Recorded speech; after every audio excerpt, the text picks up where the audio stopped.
The galaxy watched in silence as a single human, bound and defiant, was executed by the rulers of 1,000 stars. The broadcast ended, and so did the Empire. The camera hovered still. 100 billion eyes watched across the galaxy as the high halls of the Valari Imperium glowed with sterile light. Columns of obsidian and silver curved toward the heavens. Shaped by a civilization that had ruled unchallenged for 10,000 years. Flags fluttered behind the throne symbols of conquered systems, silenced rebellions, and broken empires. And before that throne, chained and bloodied, stood a single human. He had no rank, no medals, no weapons. It's just torn clothes, bruised ribs, and eyes that stared without blinking. His name was Elias Gray. Not a soldier, not a spy, just a freight pilot who had flown through the wrong checkpoint, captured with outdated clearance papers. Valari accused him of espionage, sabotage, terrorism. The charges were lies. Everyone knew it. But this wasn't about justice. This was a message. Behind the throne, the Empress herself stood tall in her golden armor, voice amplified across the stars. Let all who resist the Imperium witness this fate. The age of humanity is over. We are the law. We are the light. She raised her hand. The guards moved. Final look passed over Elias's face. No fear, no begging. Just one whisper, caught only by the closest microphones. You shouldn't have killed me live. The blade fell, and the galaxy would never be the same. The execution broadcast ended with a sharp musical sting. Valari emblem pulsed on every screen for 3 full seconds before fading. Across the stars, the reaction was immediate. The United Human Colonies blacked out their diplomatic feeds.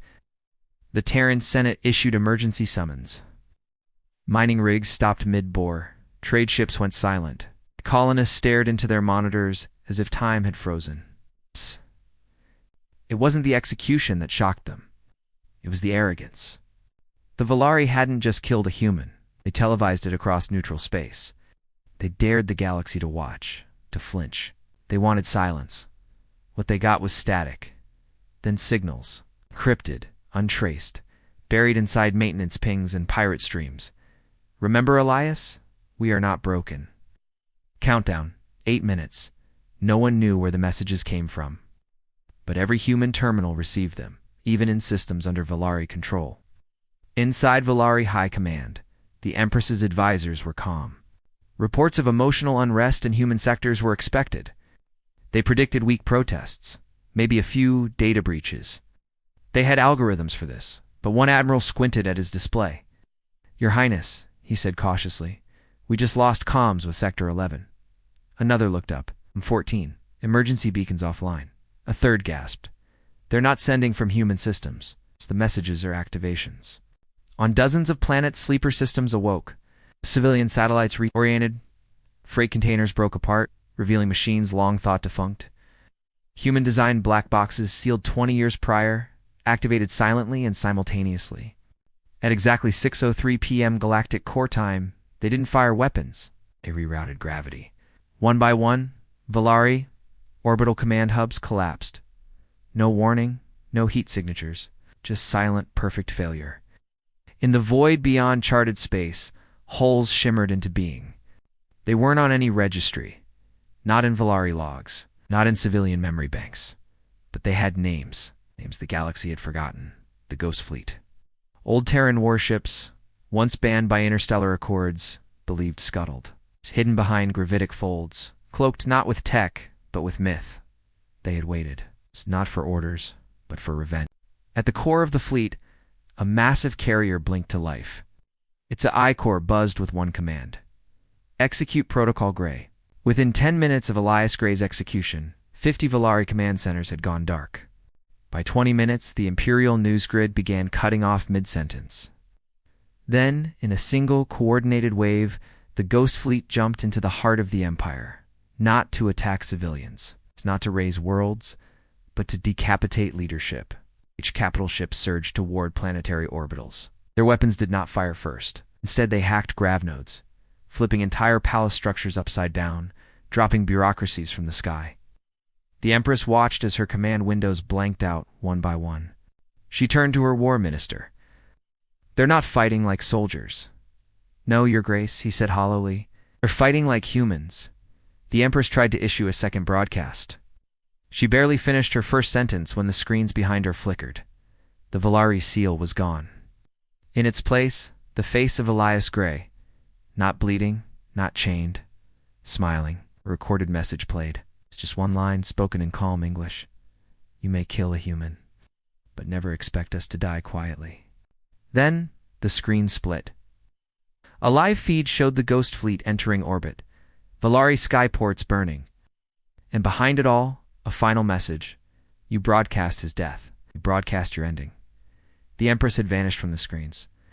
Her palace lay in ruins, silent and adrift in orbit, twisted by internal grav shocks. No official statement followed, no victory speech, just silence. And that silence echoed across the stars. In the Trelvathi archives, scholars deleted entire chapters about human inferiority. In the Lothri banks, financial A is rerouted assets off-world, out of reach. On trade stations, alien crews whispered around flickering terminals. They spoke of Elias Gray the way children whispered about storms, not as a man but as a warning. Far away in the cold metal corridors of neutral space, former allies of the Valari did something unthinkable. They shut down their embassy feeds. No one wanted to be seen helping the Empire now, not after what the humans did in just 20 minutes. In old Imperial War archives buried deep beneath encrypted code, there were names. They were not shouted, they were erased. But now they were back. Unit 9 Cygnus, said to have vaporized an entire star for refusing to shine. Project Icarus, a Terran experiment that bent time inside combat bubbles. Raven Teeth, a stealth squad believed to be legends until they walked out of a Valari prison without opening a single door. And now, after Elias Gray's execution, every name resurfaced. Because he was one of them. Elias Gray wasn't just a freighter pilot. He was a trigger, signal that the old war codes had been unsealed. Valari ships scrambled to defend key sectors. They activated every known defense grid, every drone swarm, every elite interceptor. It didn't matter, because the Ghost Fleet wasn't attacking ships. It was hunting minds. Valari admirals started dying and their sleep neural implants melted. Strategic AI cores went offline, not from damage but from ancient Terran logic bombs planted years ago. Entire fleets defected mid-battle after receiving private files proof of Valari. War crimes hidden from even their own commanders. The humans weren't trying to destroy the Empire. They were dismantling it, one mind at a time. The Galactic Council, long passive, long neutral, finally met in secret. Dozens of alien representatives filled the golden chambers. For millennia, they feared humanity's chaos. That fear had kept humans isolated, quarantined, restricted by peace treaties designed to keep them harmless. Now they saw what happened when you humiliated a human in front of a billion stars. One ambassador stood. He was from the insectoid Kalari swarm, long allied with the Valari. We always feared their wrath. Now we have witnessed it. Moved to revoke the Valari's seat. The chamber did not vote. They simply stood and left. Back on Earth, deep inside the Lunar Command Corps, a small red light blinked. It had not blinked in 50 years. Ancient technician, retired, half-drunk, and long-forgotten stared. At the signal. He wiped his eyes. No, they didn't. He pressed the button anyway. All over Earth, silent compartments opened. On Mars, vaults deep beneath the surface hissed with life, and across the asteroid belt, once decommissioned dreadnoughts powered up for the first time in a generation. The humans hadn't fired back with everything they had. They had only shown what they kept in reserve. The Valari Imperium still had soldiers, still had weapons, still had pride. But that's not what the humans attacked. They attacked belief. Every Valari citizen saw the execution. Then they saw the collapse. Then they saw a message broadcast from a human drone floating just above the old capital. You built your empire on fear. We built ours on memory. The Empress was found days later, not killed, not captured. It's got a single line carved into the throne behind her. Gray lives. The Velvet Fall had no battle, no war, just a name. And a lesson burned into history. His name echoed in every system now, Elias Gray. But for those who truly understood Terran history, that name didn't make sense. It was supposed to be classified forever, buried in a data vault beneath the Arctic expanse.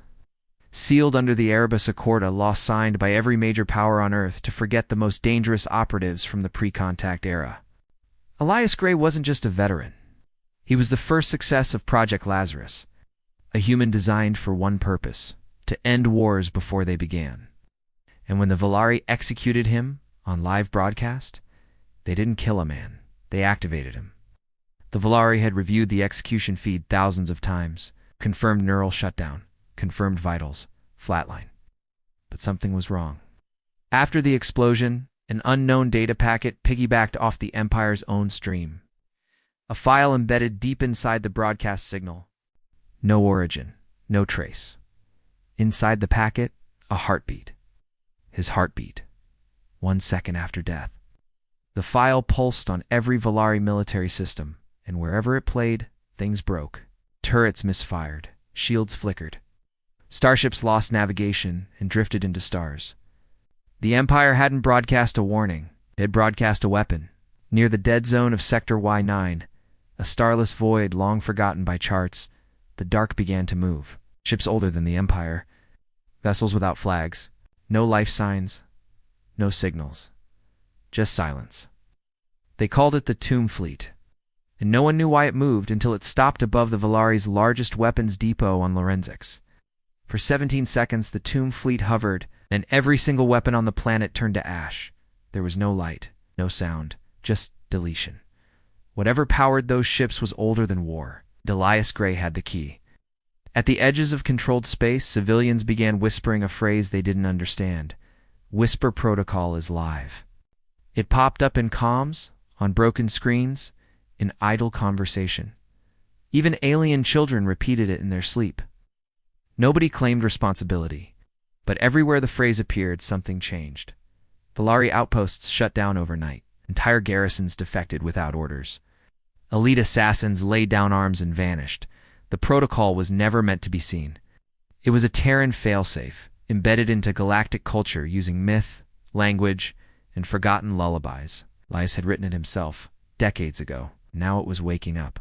Then, without warning, a second broadcast hijacked the galactic network. This time, it wasn't a plea. It wasn't vengeance. It was Elias Gray, standing in front of a massive crater, one eye damaged, half his body scorched. He was alive. He didn't blink. He didn't smile. He just spoke. I am not the last. I am not the strongest. I am just the message. Behind him, the crater pulsed shimmering blue with raw dimensional energy. The humans you tried to erase, remember everything. The lies, the prisons, the silence. Now, you're free. Free to fall. The feed ended. Volari systems caught fire. They thought the fall would come from the outside. They prepared for ships, bombs, invasions. But instead, it came from within. Volari elites turned on each other. Generals purged archives to erase their ties to the execution. The AI core of the Imperial Navy, Mindseed Zero ran a recursive self-evaluation, found 1,073 violations of logical ethics, and deleted itself. And citizens, they rioted. Not for rebellion, but for shame.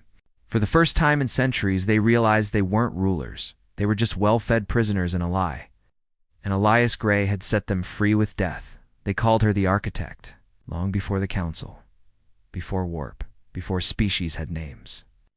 She was Terran, not by birth, but by choice. She had no face, no voice, only a pattern. She taught ancient humans how to hide fire from the stars, how to seed myth into alien religions, how to turn history into a blade. And now, that pattern was waking up again. Elias Gray wasn't her weapon. He was her signal, a living broadcast. A final call to the sleeping mechanisms buried in every empire. The Architect had planned for this day thousands of years ago. On the Council world of Argonon, the sky turned black at noon. Not clouds, not ships, but words. Projected across the atmosphere by invisible satellites, no one remembered launching. 0 hour confirmed. Every species that read the phrase remembered something. A dream they were told was fiction, a fear they had no name for. The phrase burned through memory cores, etched itself into the bark of tree sentience, and rang in the ears of starborn whales. The signal was everywhere. And then came the countdown. The Empire scrambled its fleets. Too late. As the countdown ticked, a whisper spread through the ancient networks beneath the galactic web. Not code, not sound, but something older. Gravithread. The Volari had long dismissed it as myth-phantom subspace threads connecting forgotten civilizations. But Gravithread was real. It moved through the void like blood through old veins.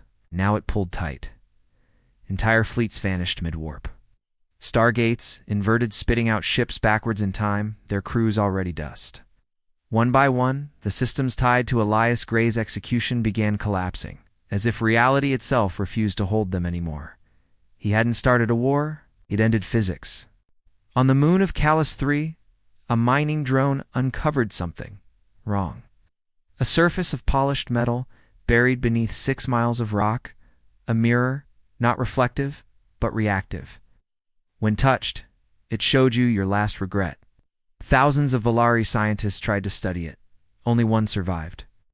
He came out sobbing, whispering, "It's not a weapon, it's a record. We did this to them." The mirror wasn't built by the Volari, it was left for them. From the humans they once enslaved, from the colonies they erased, from the children who never got to grow up. The mirror wasn't justice, it was memory. Back on Earth, humanity didn't celebrate. There were no parades, no fireworks, only silence. They watched the Empire unravel from a distance, their hands clean, their skies calm. Because this wasn't vengeance, it was the plan, old Terran factions. Once enemies activated the silent accords. They revealed the network of sleeper agents. The myths planted in alien nursery rhymes, the backdoors in every known galactic code. And at the heart of it all, the Flame Protocol. Terran law, older than peace. If ever again we are burned, then we burn with purpose. Elias was the spark, the galaxy, the fuel. In the ruins of the Galactic Council chamber, a single beacon flickered. The last surviving member, a Thrall diplomat named Quansut alone, surrounded by the ash of collapsed empires.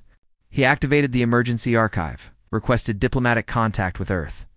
The signal failed, not blocked, not jammed, just ignored. For the first time, Quan realized the truth. The humans weren't negotiating. They never were. The peace talks were a test. One the Council had failed. They thought they were choosing between diplomacy and dominance. But they had missed the third option, extinction. And now humanity watched in silence like gods who'd already moved on. They thought he died. They broadcast his death. But the human they killed on screen wasn't Elias Gray. It was a clone. A decoy. A calculated martyr. The real Elias was never even on the execution planet. He had been smuggled off-world by the Ashen Ring, a secret Earth group so old, even human governments denied they existed.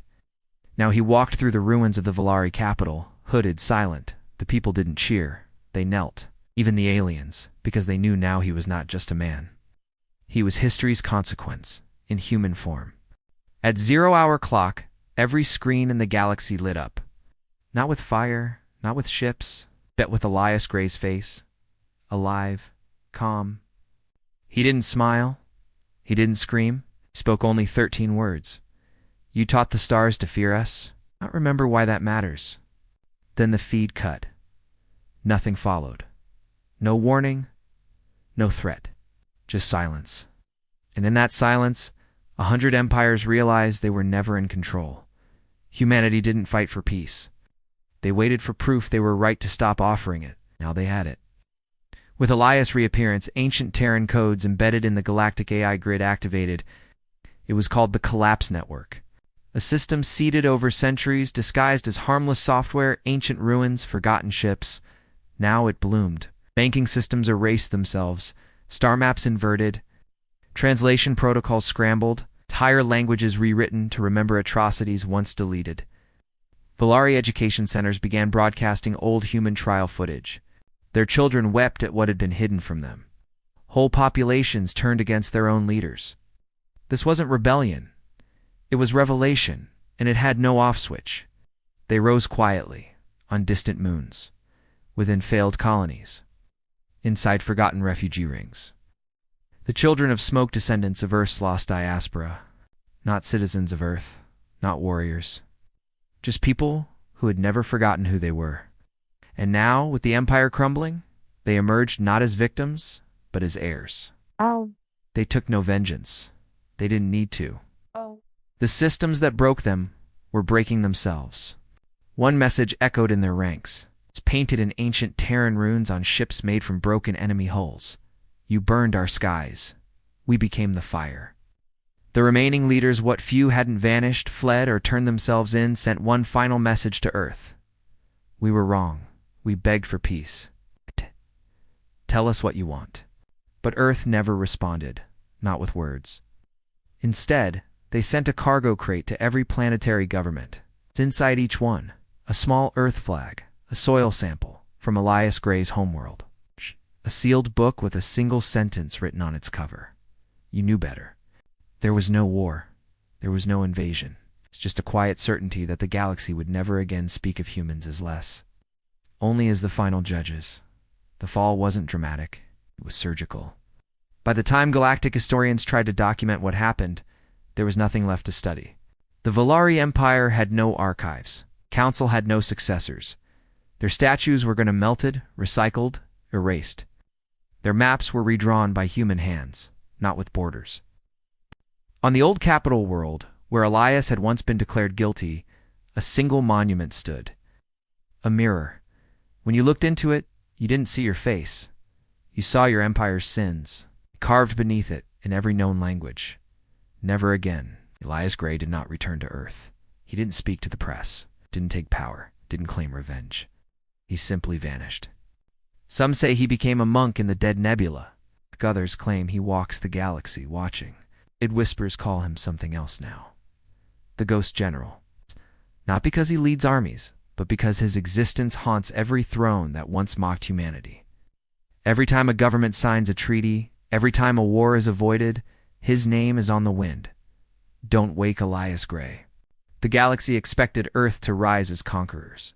Instead, Earth sent doctors, teachers, translators. They opened the Library of Remembrance, a vast orbiting archive. Inside, every known atrocity, every war crime, every cover-up. It didn't blame, it taught. It wasn't revenge. It was proof that humans learned the price of silence. The galaxy didn't fear Earth for its weapons anymore. They feared Earth's memory, because Earth remembered everything. Surviving council members were not executed. They were put on trial, publicly, fairly, but not by humans. They were judged by a coalition of worlds once enslaved or colonized by the Empire.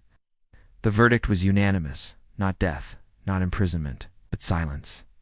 Their names were erased, their images removed, their legacies dissolved. They would be forgotten. That, humanity taught, was the worst punishment of all. Earth passed a law across its colonies and allied worlds. No first contact shall ever be made without consensus, and no second contact without apology. They called it the Silence Doctrine. It didn't threaten. It simply meant, if you harm us, we will leave. And when we leave, we take gravity, medicine, language, light, memory, and truth with us. The galaxy learned losing humans didn't just mean losing trade. It meant losing the future. Years later, a Volari child stood on a shattered moon. He held a book. It was about Earth, about Elias Gray, about the fall of the Empire. He looked up at the stars and asked his teacher, "Did we deserve forgiveness?" The teacher didn't answer. Only opened her palm inside was a seed, human wheat. She planted it in the moon's dust, watered it, and said, "Grow something better." That's what the humans did. The galaxy had no more empires, no more councils, just scattered worlds, quiet peace, and warnings written in Terran steel. Maps showed Earth not at the center, but as a shadow across the stars. Wherever humans had been, peace followed. Wherever they vanished, silence remained. A single inscription now existed above every new diplomatic hall, etched in every language. We executed a human. Minutes later, our empire fell. We remember, and Earth. Earth never said, "I told you so." They just watched and waited.